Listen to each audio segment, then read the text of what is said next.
Volám sa Emilia Kišová, som vydatá a mám 3 detičky krásne. Už 2 dospelé, mám už aj vnúčatá, možno, že to na mne nie je ešte vidieť, ale to som rada. A mám tiež aj dobrého muža. Takže toľko by som asi povedala, že rodičia ma dobre vychovali, dali mi všetko, čo v živote mohli a som im veľmi vďačná.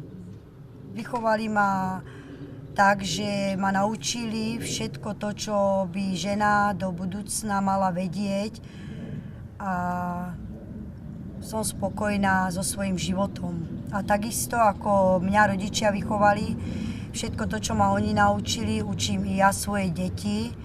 A takisto budem rada, keď aj oni svoje deti takto budú učiť. Učili nás hlavne to, že aby sme sa navzájom mali radi, pomáhali si v rôznych situáciách, proste nezrádzali jeden druhého, uctievali sa navzájom. V prvom rade starších ľudí, aby sme uctievali. Proste, že aby sme s nimi, to znamená, takto myslím, vulgárne nerozprávali, proste, aby sme k ním viedli inteligenciu a uctievali si ich. Keď mám dcéru a od malička ju vychovávam takým spôsobom, aby viedla správne svoju rodinu, takže aby vedela proste domácnosť viesť, čo bude v živote potrebovať. Čiže aby vedela navariť, keď bude mať deti, aby mali čo jesť. O manžela sa takisto starať, vyprať veci, byť slušná svojmu manželovi, pretože manžel je hlava rodiny, ktorý sa o ňu stará. Proste zarába korunky, aby bolo o rodinu postarané, tak preto tá žena musí sa starať o svoju rodinu, domácnosť, svoje to zázemie, ktoré si vybudujú a majú. Kým ešte nemajú to svoje, im pomáhajú aj rodičia, čo tiež vedia byť vďační tým svojim rodičom, preto oni musia vedieť, že starších ľudí si treba vážiť, uctievať, pretože oni im chcú do života dobro. Oni ich vedú k dobrému životu, aby sa im darilo, aby proste nebolo, že medzi nimi nejaké nedorozumenia medzi mladými. Proste oni majú ženy svoje, čo majú robiť, tú svoju domácu prácu a chlapi tú svoju chlapskú viesť. Takže preto oni sa musia aj jeden druhého rešpektovať, aby nebolo medzi nimi zlo a aby poprípade manželka alebo ten manžel je nejako nezahol s nejakou inou, lebo u nás už je to tým zvyk, že potom je to už potrestané. Ale väčšinou takéto prípady, že sa rýchlo rozšíria v osade alebo v rodine a už potom to rieši vajda. No a vajda to väčšinou vyrieši buď tak, že dá nejaký trest, nejako potrestá toho, kto urobí zle z tých novomanželov, alebo už dlhším časom, keď sú manželia, alebo sa vráti k svojej žene a nejako to doriešia iným tým spôsobom, takým menším potrestaním.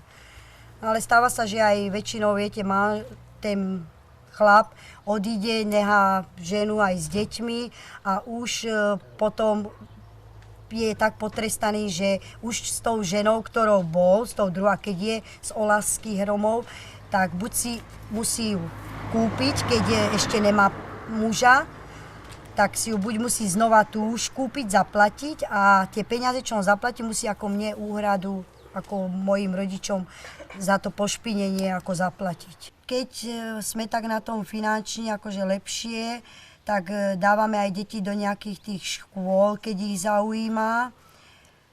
Snažíme sa proste robiť všetko to pre nich, aby v živote čo najlepšie sa vyzdvihli a čo ich baví, podporujeme ich v tom, keď majú nejaké po našich predkov nejaké hudobnícke nadanie, tak takisto v tom ich podporujeme proste, lebo u nás je to už od narodenia, my to máme v sebe, že naše detičky už, keď si tak všimnete, tancujú, spievajú, proste ten talent už majú v sebe.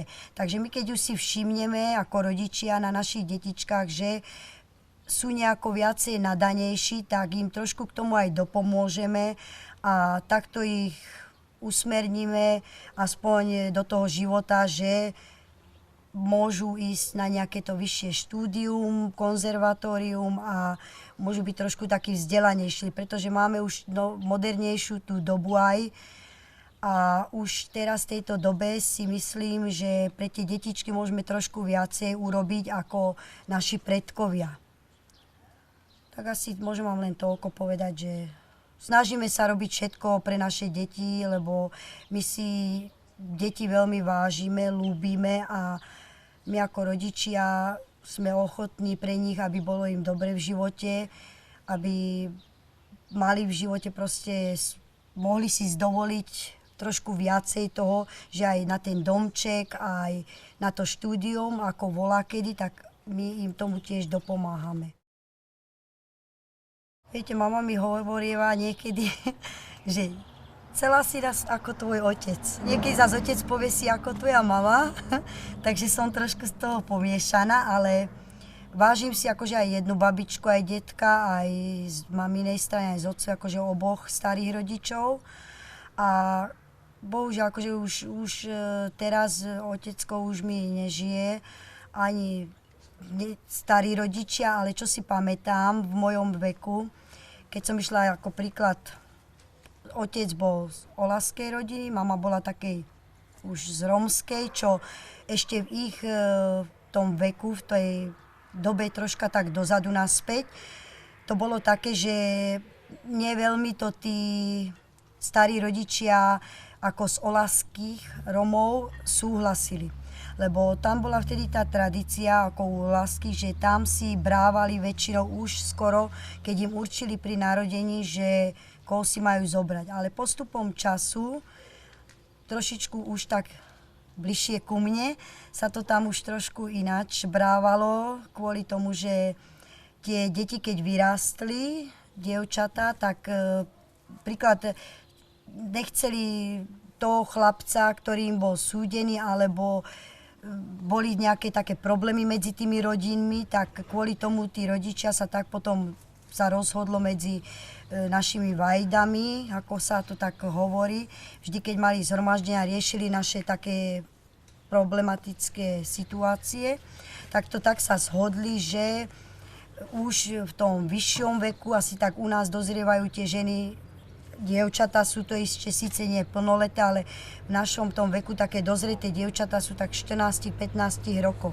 To bola ako u olaských Romov už normálna žena, ktorá už patrila na výdaj. Tak sa to tak rozhodlo, že kľudne, keď už nejaký otec, ako niekoho rodičia, ktorí majú syna a sa im zahladí nejaké to dievča v takom približnom veku, tak môžu prísť, ako je to odsúhlasené od našich romských vajdov, že môžu ju prísť popýtať o ruku. No a teraz k tejto téme by som sa vyjadrila u našich ako normálnych Romov, ako neolaských. U nás zasa je to tak, že u nás nie sú tak ako vajdovia. U nás vedieme taký, prispôsobujeme sa skôr takému normálnemu, reálnemu životu, ktorý je, či aj v minulosti, ktorý bol, sa vždy prispôsobujú k tej dobe, ktorá je.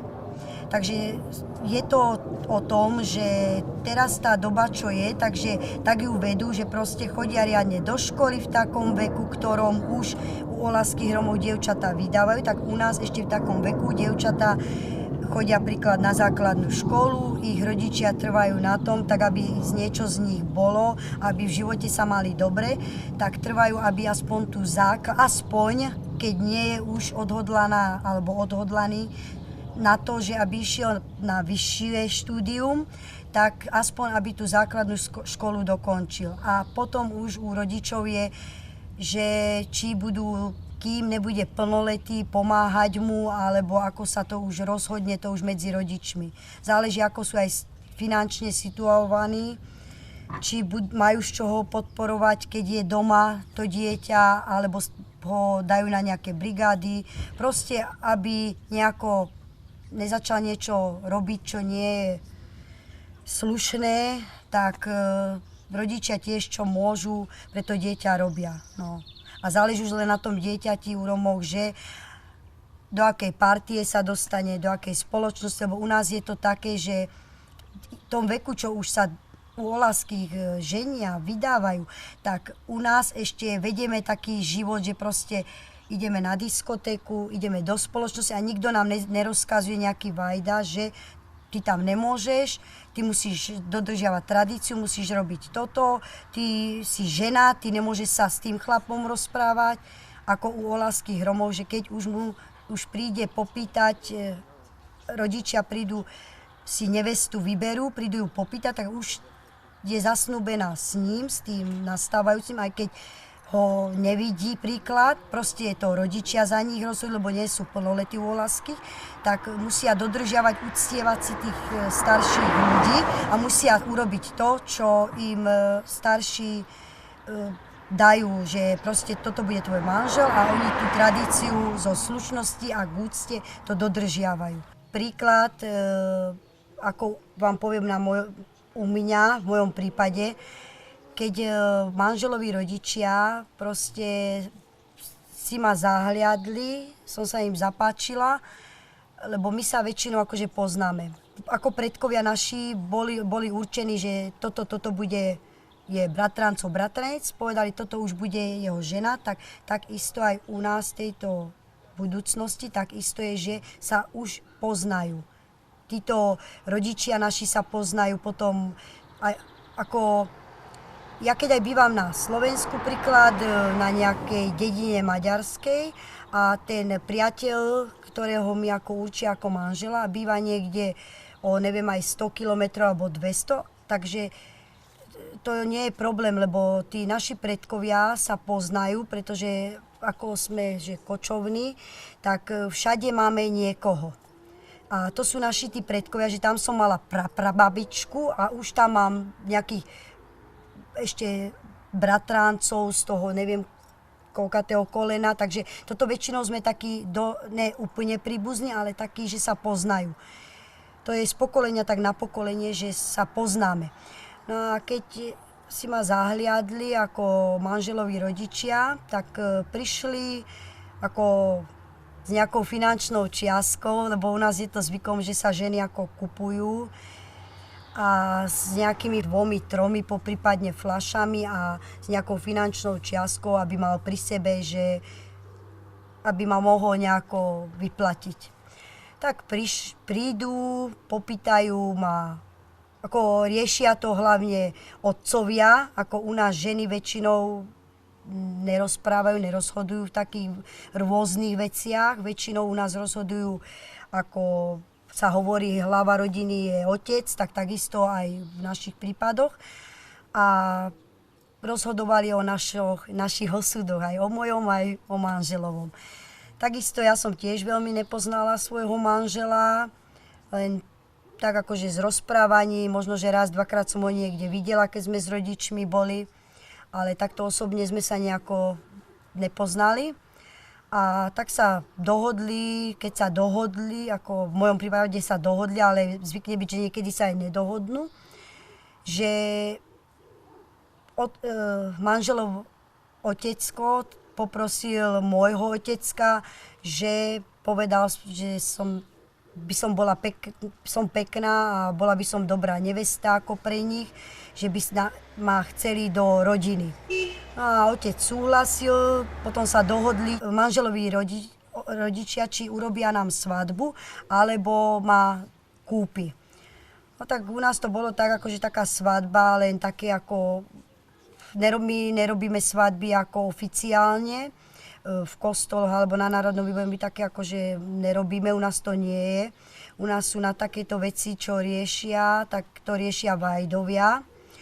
Tak potom, keď my sme sa, ako naši rodičia sa že dohodli, že proste ma dajú za jeho syna, tak sa dohodli, trošku vypili a bolo to hlásené potom príklad o deň, o dva, ako sa už oni dohodli, že by mohla byť príklad svadba o mesiac, tak medzi tým časom oni museli dať vedieť vajdovi, že sa dohodli, že bude svadba a súhlasili obaja rodičia, tak sa dohodnú o mieste svadby, niekde podľa finančnej situácie, že či to bude v nejakom kultúrnom dome alebo niekde v našej tej osade. A je svadba. No, a tam už potom, keď je svadba, nás akože spoja tým, že keď nás oddajú, ako naši tí príbuzní, nám dajú požehnanie, obidvaja rodičia do života a potom nás oblejú ako spoločne vínom a to je akože už naše srdcia, že sú spojené. Taký jeden taký zvyk.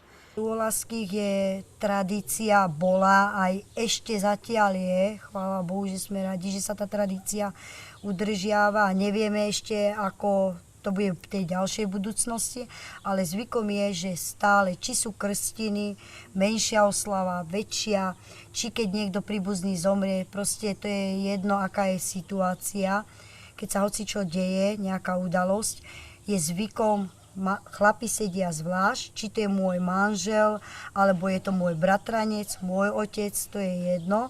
Sedia pri jednom stole, kde sú takisto obsluhovaní ako my, ženy pri druhom. Rozprávajú sa chlapi riadne ako obyčajní ľudia pri stole. Proste si pomôžu, porozprávajú sa, vymenia si názory ako v dobrom, pomôžu si. Niekto niečo niekomu povie, aha, ty si mi dobre poradil, proste také rozhovory rôzne vedú a takisto my ženy si vymieňame svoje názory, či v domácnosti, o patere, o deti, že si trošku tak pomôžeme medzi sebou, tým, že si vymeníme názory, svoje skúsenosti a tak. A potom z toho hľadiska o tom výzve tancu je to tak u nás, že väčšinou, napríklad keď sa jedná o tú svadbu, tak napríklad vajda je prvorady u nás, že popraje novomanželom všetko dobré do budúcna, vyzve ich ako tým, aby začala tá svadba, vyzve ich prvým tým tancom. V ten deň môžu chlapi cudzí tancovať s nevestou, pretože je to len ich deň, ktorý je prvý, že sú ako len novomanželia, tak je to ich deň, tak skrátka vtedy sa to tam nevzťahuje až na to, že ten chlap musí tancovať len so svojou manželkou. Vajda začne tým, že ako začína sa tá oslava. On príklad popraje, u nás je taký zvyk, že popraje každému do života všetko dobré. Najprv manželom, potom ich rodičom a postupne. A teraz, keď on poprial už novomanželom, popraje teraz príklad svojmu bratrancovi alebo niekomu druhému, tak ten príde a tým, že on mu poprial všetko dobré do života, aby sa darilo aj jeho rodine takisto, aby aj u neho bolo v budúcnosti takto svadba, že aby aj u neho sme mohli znova takto byť, tak mali takú oslavu, ako teraz je, tak on, ktorý bol vyzvaný, príde dopredu a dá zahrať pesničku. A tým, že on dá zahrať pesničku, tak my ženy postupom po jednej, to znamená, že ideme tancovať. Nezáleží, či to je staršia alebo mladšia, ale ako väčšinou príbuzný toho, kto ten tanec, kto si dal tú pesničku zahrať, tak k nemu, čo sú tí najbližšie tie ženy príbuzné, tak väčšinou oni idú s ním tancovať, nie cudzie. Napríklad sestra, mama, sestranica ešte, no ale iba tie blízke príbuzné. A keď prídu k nemu, vyzve ich tancovať, tak tancujú s ním klasicky ten tanec, ale väčšinou u nás je tak, že my sa nepozeráme ako chlapom do očí. U nás je taký zvyk, že si pozeráme nohy. Keď tancujeme, preto si držíme aj tú sukničku, že si sledujeme nohy, aby sme náhodou aj nespadli po prípade, ale je to taký akože zvyk, tradícia, takže tak tu dodržiavame. A už potom, po tej svadbe, už sa sťahujem k manželovi. A už potom vediem akože život u nich, ktorý oni vedú, sa priúčam, pomáham v domácnosti a ja sa snažím, keď chcem byť ako dobrou nevestou, takže vo všetkom vyhovovať, uctievať si jeho slova, svokrové a dávať mu úctu vo všetkom. Proste na to ma už je ako svokra, ktorá ma vedie ich životu, ako oni vedú ten domáci život, ktorý u nich má žena a prispôsobujem sa. Keď chcem, aby som bola dobrou manželkou a aby neboli ako nejaké problémy už v ich rodine. S manželom som ako vo ľahkom veku mala už manžela. Sice vydávala som sa rok pred plnoletím, lebo už som čakala druhé, ale už som mala akože 2 detičky. Chvála Bohu, ešte to je dobré, mám dobrého manžela, že aj keď sme sa trošičku zo začiatku ešte až tak veľmi nelúbili, ale zvykli sme si na seba, sme došli na to, že on je takisto dobrý manžel, som ho postupne začala ľúbiť, lebo bol ku mne dobrý, preukazoval mi aj svoju lásku, slušne sa ku mne správal, viedol život taký, ktorý viedlo k tomu dobru. A takisto ja som ukázala jemu, že viem byť dobrou ženou, viem sa aj postarať o domácnosť, čo ma rodičia naučili, tak som to vedela využiť už potom v tom čase, keď som mala manžela. Takže som čakala už druhé dieťa a už si myslím, mama už povedala, tak síce aj keď je rok, tak sme to riešili my z toho zase rómskeho hľadiska, že aj sme to chceli legálne, oficiálne to svoje manželstvo uzavrieť, tak sme mali akože oficiálnu svadbu, potvrdenú. Tak u našich, ako u babky z oľavskej strany, je to tak, že keď proste už sme manželia, nás oddali ako vajdovia, tak po nejakom čase príde dieťa, že čakám dieťa, je to taký zvyk, že keď už som v nemocnici, porodím to bábätko, tak u nás je zvykom, že chlapi do nemocnice nechodia. Pretože je to kvôli tomu, že ako z môjho hľadiska, že ja som, keď žena porodila, tak sa hanbím pred tými chlapmi ukázať.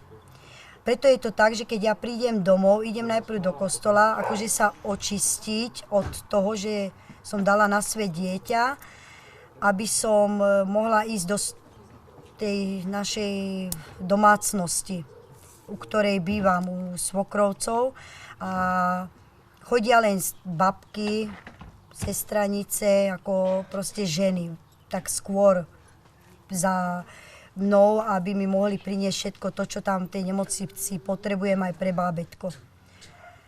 A keď už som doma, je taká tradícia ako u oľavských Romov, že ja nesmiem nič, proste sa hovorí, že vtedy žena prežíva to 600 nedelie, takže ja nesmiem nič robiť. Proste je to tak, že nevesta, kým ešte nemá to dieťa, obsluhuje v domácnosti.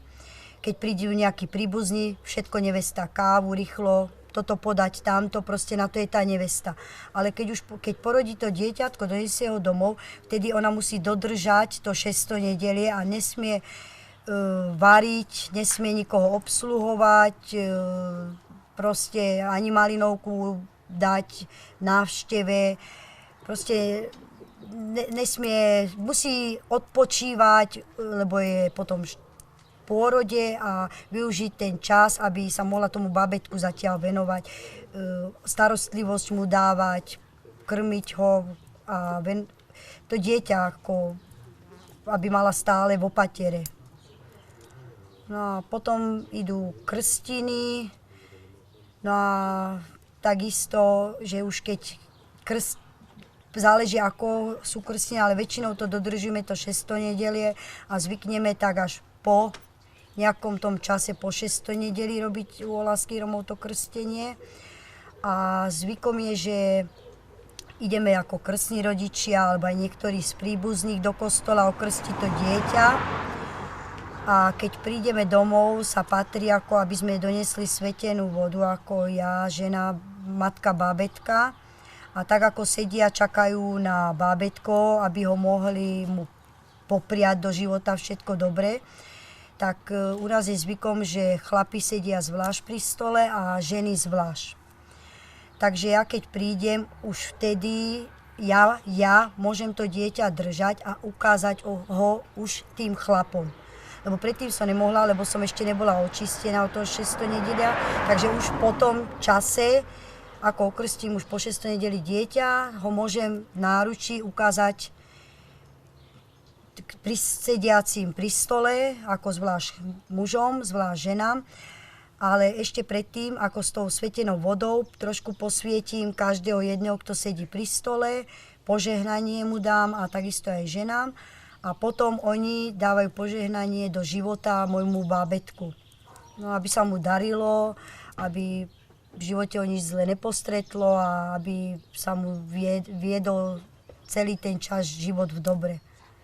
A u týchto našich zase Romov to je tak, že keď po čase, že manžel býva u nás už, lebo to je z tej druhej strany, u nás až tak zase takéto až tak tradície nedodržujeme. U nás je to zase tak, že keď porodím, tak prvé detko, babka alebo takí príbuzní z mužskej strany už sa tešia, keď môžu babetku vidieť. Aj idú s nami už keď idem rodiť, prichádza to práve v tej chvíli, v tej minúte. Idú už aj so mnou, ma väzu po prípade, kým sanitka nečakajú na sanitku, lebo viete, môže sa hocičo stať, sa boja o to dieťatko, tak sa snažia ma dať buď do auta, alebo kým by prišla sanitka, tak radšej ma dajú do toho auta, zavezú ma rýchlo do tej pôrodnice a vedú klasický život, že porodím bábätko, čakajú ešte, kým vynesú bábätko von, aby ho videli, dajú mu tiež také akože požehnanie a zvykne u nás sa dávať ako na ručičku, mama prinesie takú červenú stuštičku, že sa hovorí taká povera, aby ho niekto neušklo, keď veľmi na to dieťatko pozerajú u obyčajných Romov. A klasicky prídu za mnou, na druhý deň prinesú mi jedlo, čo sa patrí. Potom prídem s bábätkom domov. Je zvykom u nás, že prídu naši príbuzní u Romov, prídu príklad manželové. No, u nie je to zas tak, ale viete, ja keď som už u mňa, tak teraz je to také trošku také, že z mojej strany sa hovorí teraz, lebo u nich ženy prídu ku nám. Ale chlapi, ešte kým to 600 nedele, keď ja bývam u rodičov mojich, oni neprídu. Oni prídu až po tom čase, keď sa to dieťa už krstí po tom 600 nedeli. Ale tie ženy prídu a z môjho hľadiska, z našej strany, keď prídu moji príbuzní, oni zvyk je u nás, že prinesú bábätku nejaké tie súpravičky, prinesú mne ovocie, nejaké tie džusy, aby som sa čím skôr uzdravila, aby som vedela kojiť bábätko a troška sa porozprávame, proste vedieme taký ten normálny život. Tak viete čo, akože to skôr aj u našich normálnych tých Romov zvyknú byť prezývky a väčšinou takto títo naši Romovia dosť pozerávame televíziu, títo obyčajní. A tuto u nás je také, že my, ženy, veľmi radi pozeráme seriály a my keď sa zahľadíme do nejakého seriálu, páči sa nám, príklad keď mám syna a zapáči sa mi tam ten herec, tak už poviem príklad sestra čaká bábo alebo niekto príbuzný v rodine, tak poviem daj také meno, to je krásne, ten je veľmi krásny, aj tvoje dieťa určite bude také krásne a trvám. Tak nutím tú ženu, že aby, keď bude to chlapec alebo dievčatko, dala skrátka také meno. Alebo niečo nás také napadne, že to dieťa nám, keď je maličké bábo, donesú ho domov, nie hneď, ako kedy. Niekedy dáme hneď prezývku, niekedy postupom času. A postupom času, keď nedáme hneď a postupom času dáme, tak bude to tým, že napríklad to dieťa má nejaký zlozvyk k niečomu alebo niečo takého veľmi ľúbi, tak zvykneme niekedy aj také prezývky dať po niečom. Napríklad ľúbi kvetinky stále zbierať, tak mu povieme názov kvetinky a tak ho, už tomu ostane a tým ho prezývame. A u týchto olaských je to tiež také niečo akože podobné.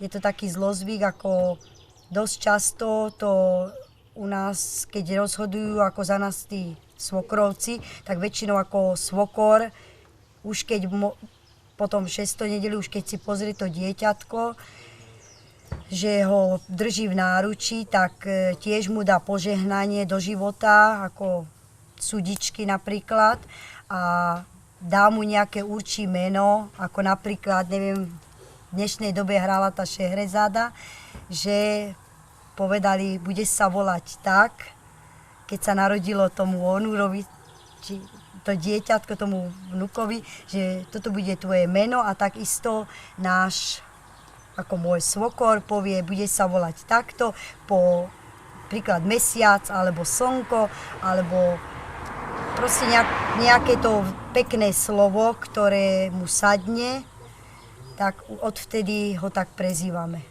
Zvyk je to u olaských skôr viacej. U tých olaských ako otcovej strany, u babičky, je to taký zvyk, keď už som u svokry bývam, tak takisto aj oni si mňa uctievajú, vážia, že vedia, že postupom času bude mať dieťatko, ktoré bude takisto z ich krvi a budú ho ľúbiť, lebo bude to ich vnúča. Tak oni tým prejavom najprv obdarujú ako tým, že som im porodila dieťa, ich vnúčika, obdarujú mňa. Takže dostanem ja najprv nejaké tie dary. Príklad dostanem také dary, že od svokry, ktorá dostala od svojej svokry, potom zasa tá svokra dostala od ďalšej svokry, proste od starších príbuzných, čo podostával nejaký prstienok alebo nejaký náhrdelník, väčšinou v zlatom obdarúvajú. Takisto ja to zdedím po nich. A to je ako vďaka, tým mi ukážu vďaku, že som im priviedla na svet zdravého vnúčika alebo vnúčku, ktorú budú ľúbiť. Takže to je ako vďaka ku mne. A postupom času ešte pri tých krstínách obdarúvajú to bábätko, dávajú mu takisto dary, ktoré oni dostali ešte ich synovia pri narodení, ktoré príklad od prababky dostali oni, to zasa posúvajú ďalej tým ďalším deťom, ktoré sa narodia. Akože to všetko sa nám posúva. Takže napríklad, keď aj ja mám nejaký, že ten prstienok, neznamená, že niekto si myslí, že u nás Romov olaských máme veľa zlata, že odkiaľ to máme, keď si niekto myslí, sme doma, nepracujeme, tak mysleť, viete, sa hovorí len, ale vedieť pravú skutočnosť je úplne iná. Tak chcem len toľko povedať, že aby bolo vedené, že ja aj napríklad, keď som dostala prstienok, mám prstienok, ktorý som dostala od svokry, keď sa mi narodil napríklad náš syn. A to ešte ona dostala, keď sa jej syn narodil, takže ja si ten prstienok veľmi vážim a snažím sa na ňo dávať pozor.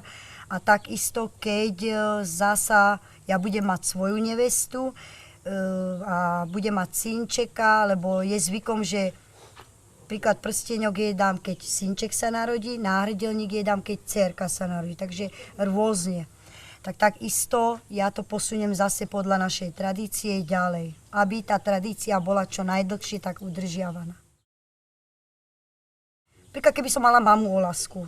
Povieme to v takej situácii, že mám mamu olasku, býva s nami v tom dome a zomrie doma. Väčšinou my u nás veľmi, ešte tí prastarí rodičia veľmi lekárom nechceli ísť. Preto u nás aj ženy rodili, tak zo začiatku sa tie staré ešte boli tie babky porodné a takto, tak všetko sa dialo v tom dome. Takže keď zomrela nám napríklad mamička, tak všetky, čo sme boli dievčatá, sestry, v tej chvíli, ako zomrela, proste tým, že sa nás to veľmi dotklo, že nám mama zomrela, ktorú sme si uctievali celý život, že nás dobre vychovala, dala nám proste všetko to, čo k životu patrí.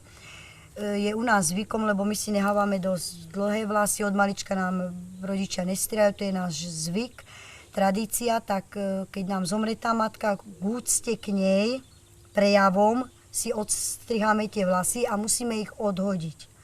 Lebo my keď si ich ostrieváme, to znamená, že tá matka už odišla, takže kým nám rástli, bola stále s nami, rastol ten život tým, že my sme sa rástli nám aj vlasy a ona bola stále pri nás.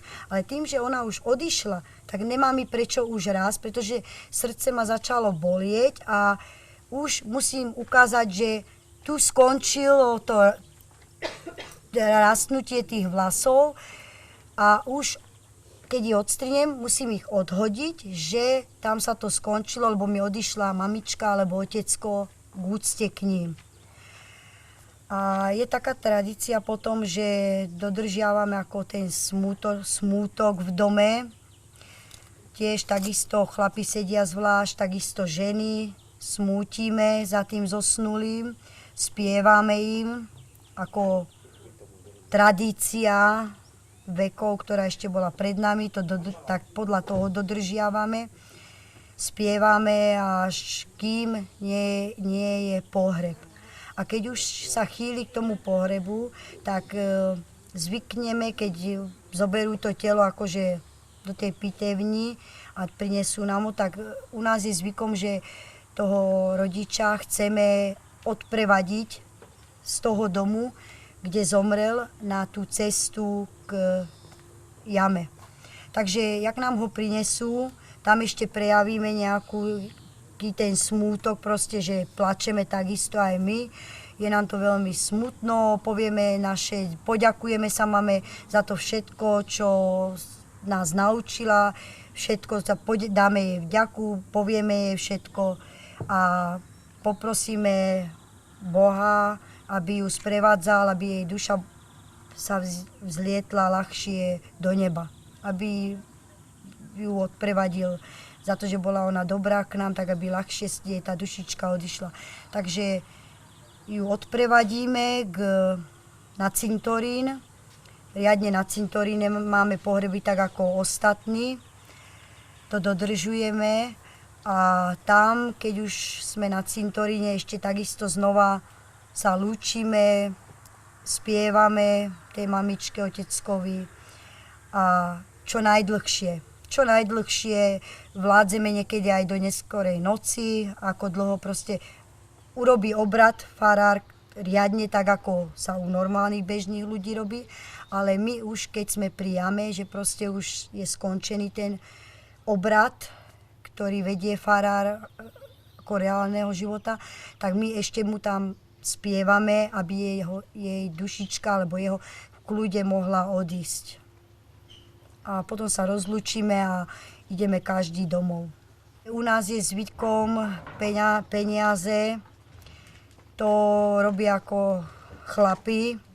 Tam dávajú, aby sa hovorí, že vraj je druhý svet, my, ktorého sa držíme, že veríme, že je posmrtný život druhý, tak vkladajú preto u nás chlapi, ako spievajú, tak aj vkladajú tam peniažky tomu zosnulému, aby mohol si, že na tom druhom svete, aby mal na začatie toho druhého života nejaké peniažky, aby nebol tam bez toho. Takže my tomu, keď veríme, tak aby sme ho prevadili, tak mu dáme tam tie peniažky, že mohol by začať ten druhý život. A u žien je také, že ešte zvykneme tam nejaké, aj to zlato dávame, že aby takisto ako tu bola pekná alebo pekný a mal tie svoje cennosti, takisto mu to dávame, že tak ako pekne tu vyzeral, aby aj pekný bol na tom druhom svete. U nás je taká tradícia, že proste v tej minute, ako nám rodičia zomrú, tak u nás od tej chvíli, keď aj chlap zarastený, alebo keď manžel u nás býva zarastený, nesmie sa 3 týždne oholiť. A takisto žena žena, komu rodičia zomrú, tedy oni tak smútia, že ani neobsluhujú nič, nesmú v tom dome variť. Proste tam je na to už tá nevesta, lebo to nevesta je už cudzia pre našich rodičov, ktorí nám zomrú, tak nevesta môže variť, ale musí ísť do iného domu. Proste v našom dome je smúti sa, tak tie 3 týždne my nevaríme, a proste keď sme akože hladní, však sme ľudia takisto, ale väčšinou pár dní aj vydržíme, že nevieme sa dotknúť toho jedla, lebo natoľko sme ľúbili svojich rodičov, že nedokážeme do nás niečo vojsť. Ale aspoň niečo také suchého, že nejaký chlebík alebo salámik, to samozrejmosť, také si niečo ľahké dáme. Ale variť, proste, že sa zapne ten varič alebo šporák, sa u nás nesmie. Takisto kávy nie je nič, že akurát ani sa nepije, proste držíme ten smútok a dodržiavame ho. Takže keď chcú jesť, že tam máme vnúčata, nevesta prejde do druhého domu, tam im uvarí a nakrmí tie detičky. Niekto si to vezme ako pobavenie, ale niektoré skutočnosti si myslím, ako čo ja ešte od mojej prababičky, babičky, to je to, že my sme veľmi citovo viazaní, veriaci. My veľmi veríme v Boha, aj v Ježiša. A my, keď veríme, tak trošku to cítenie máme také veľmi citlivé. A tie naše babičky ešte, a zvykne to byť aj generácia po tých starých rodičov, prastarých, že volakedy mali tú silu. Viete, oni natoľko, predtým bola taká doba, menej boli televízory, viedli viacej v osadách napríklad, viedli viacej tých rozhovorov a skrátka tak silno verili aj v toho Boha Ježiša, že možno, že to je aj tým, nejakú silu im možno dal, že ovládol naše babičky alebo tety a dal do nich takú silu, že proste vedeli využívať takú schopnosť, že mali nejaké vízie a oni možno si neuvedomovali, že tie vízie sú pravdivé. Ale postupom času príklad videli niečo a to sa ozaj stalo. Takže oni došli na to, že majú v sebe niečo, čo asi majú využívať. Takže začala byť taká tradícia, že babička vedela tamto, alebo cítila, tak to začala v tom reálnom živote využívať. A postupom času už to ostávalo v tých génoch. Takže stane sa príklad, že moja prababička to vedela a možno, že som aj ja prišla na niečo také, že aha, však babka bola volakedy, viem, že tamto vedela, tamto povedala, stalo sa to skutočnosťou. A mne sa zdá, že nejaké prípady aj mne sa také už udiali. Takže určite možno, že ja som tiež zdedila nejaké tie gény po nej a tiež mám to v sebe. Takže keď môžem a pomôžem niekomu tým, tak to využijem. Akože ne tým, že by som niekomu ublížila, lebo som veľmi veriaca a po smrti, ako to my rozumieme, že nás čaká súd pred Pánom Bohom za to všetko, čo sme zlo vyviedli na zemi, tak natoľko, že som veriaca, takisto nechcem ublížiť tu na zemi, aby nebolo mne ublížené po smrti. Tak keď viem, nejaké tie vízie mám, alebo niečo, viem tým ľuďom pomôcť nejako a že to viem využiť a chcem im dobre a dajú si dohovoriť, tak im pomôžem. Lebo viete, je teraz taká doba, že tí ľudia dôverujú, ale je taká doba, že keď im niečo poviete a nestane sa to, nie sú až takí dôverčiví, ako bolo volakedy. Lebo volakedy boli tí ľudia dôverčiví. Vtedy ešte neboli tie televízory, boli tie sci-fi filmy, boli tie koubojské filmy, strieľalo sa, tamto sa robilo. Vtedy bol taký ten kľudnejší život. Že sme sa nemuseli báť ísť von v noci, keď sme išli aj s manželom na prechádzku, alebo ja som išla von sa prejsť. Proste, že to bolo také viacej ako keby sme boli ochraňovaní. A teraz už je tá doba trošku postupom času inakšia, aj keď dodržujeme naše tradície, vedieme ich z oľaskej strany Romov, tak ale aj tak, keď vieme, máme takéto skúsenosti, že ohľadom veštenia, len v dobrom, tak to využívame. Natoľko, že sme veriaci, tak tým ľuďom nechceme ublížiť, tak vieme pomôcť, tak pomôžeme. Oľaskí Romovia sa hovorí, ako aj to je, že sme ako kočovní.